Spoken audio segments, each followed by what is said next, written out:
Sira kia ora tātou i te whare. Kia ora tātou i te minita, ahakoa ka wehe atu, nau tonu nei te pire, i whakapānui hia ki te whare, o tira ki te motu katoa. E tika ana rā te tikanga, mau tonu rā te pire, e pānui hia ni te mea rā ko koe rā te uri o rātau. I arihi mai tēnei kaupapa kia taia mai, ki roti te whare nei. Mr. Speaker, the time I've been in this House, I've had the good fortune to have been involved in many settlement bills. And some have been quite massive, and I can run a list off for you just to highlight those particular settlements. But this one is of particular significance to myself. Not so much in the way that Ngāti Apa people were treated during the 1800s and the early 1900s, but for the manner in which they conducted themselves throughout this whole process. The Minister, the Honourable Tariana Turia, the local member, reminded us of the sad history of this claim, in particular as it relates to her people of Ngāti Apa. If you read the history of this particular settlement, Mr. Speaker, the historical account, you can understand why that over the years many people carry grievance, to the point where grievance actually dominates their lives. And what I can say about the negotiating team, young as they were, and young as they still are, given that this settlement has progressed quite well, they didn't start young and finish old, they started young and are still young. When you consider the attitude or the commitment they made and the attitude they took throughout the negotiation, it's obvious that they were the right people to lead this, because those who stood behind it and supported them were those who felt the harshness of government policy and its effects over a period of time. And these young people had a clear vision that in order to overcome the grievance, that they needed to show leadership, lead the way, finalise this settlement, and provide for their people the opportunity to move forward. And they've done an excellent job. As the Minister reminded the House this evening, apart from his unkind opening statements, the rest of it was very positive. Mr. Speaker, this bill gives effect to the deed of settlement in which the Crown and Ngāti Apa agreed to a final settlement of Ngāti Apa's historical claims. And I'm proud to say that we support this bill, and for obvious reasons.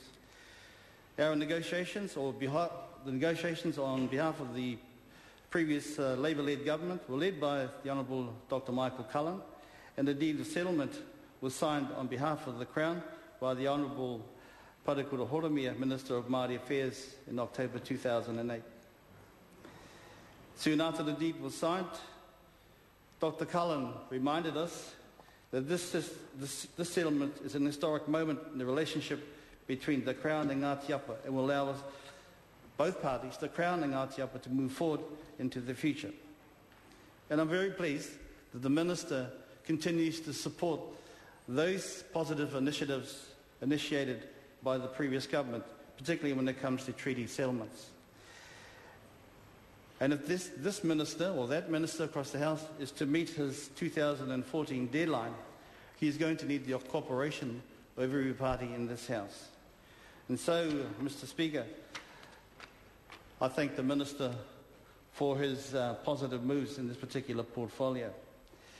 I want to spend some time talking about the Select Committee process, Mr. Speaker, because that was very, very interesting. And like most settlements, there are issues that develop along the way between competing interests, competing tribal groups, and also competing tribal groups in their local mainstream communities. Ngāti Apa had it all. And so it was really, really a test for them to see how they manage these different dynamics, these competing interests, so that they would be able to finalise this settlement legislation. I'm reminded of the differences in terms of status between Ngāti Apa and iwi belong to Ngā Waiariki, and the manner in which they managed to resolve those issues. The Select Committee was reminded that many of those belonging to the Ngā Waiariki also claimed that they had themselves whakapapa to Ngāti Apa. In fact, they overwhelmingly supported the mandate of Ngāti Apa. And to that point, Ngāti Apa was able to proceed, even though there were some dissenters who came to the Select Committee. Also, that those in support of the Ngāti Apa mandate belonging to Ngā Waiariki were happy that the way that the legislation was to be written and the way that the post-governance settlement arrangements were to be constructed, that they themselves will continue to enjoy, by right, the benefits from the settlement and the assets. So the Select Committee recommended in our report back to the House that there be no changes in terms of the inclusion of Ngā Waiariki groups in the settlement legislation. Interesting also, Mr. Speaker, the areas of cultural redress properties, and that many of the properties that are included in the cultural redress are situated in areas of tremendous significance to the Ngāti Apa people. And while these properties may not have a significant commercial value, in fact, many of them have none, insofar as Ngāti Apa is concerned, the land in which these, or the areas of land in which these buildings are erected, of tremendous significance to Ngāti Apa. And for that reason, and that reason alone, it was important that these properties not be overlooked in the negotiation and they be included in the settlement package as part of cultural redress. I'm glad that the staff of OTS didn't recommend to the Minister that these properties be classified as commercial redress, because that would have been another grievance upon a grievance. That would have been wrong. In terms of the... I need to remind the Minister that his officials advised the Select Committee that insofar as Schedule 2 goes, and the list of 17 cultural redress properties, that agri-search lands are not yet included in the land bank properties. But we were given the assurance that by the time this bill completes its passage through this House, that land would be included in the land bank and part of the redress. I'm hopeful that the Minister is able to conclude this small technical matter by the time the committee part of this bill is concluded, because it is important that we all have a discussion around that. Because this is something new in treaty settlements, that we've included a parcel of land as part of a redress that is in fact in the right place, if you want, for want of words, and that is the land bank. And so, Mr. Speaker, that indeed is a minor challenge, but it's nevertheless a challenge for the Minister.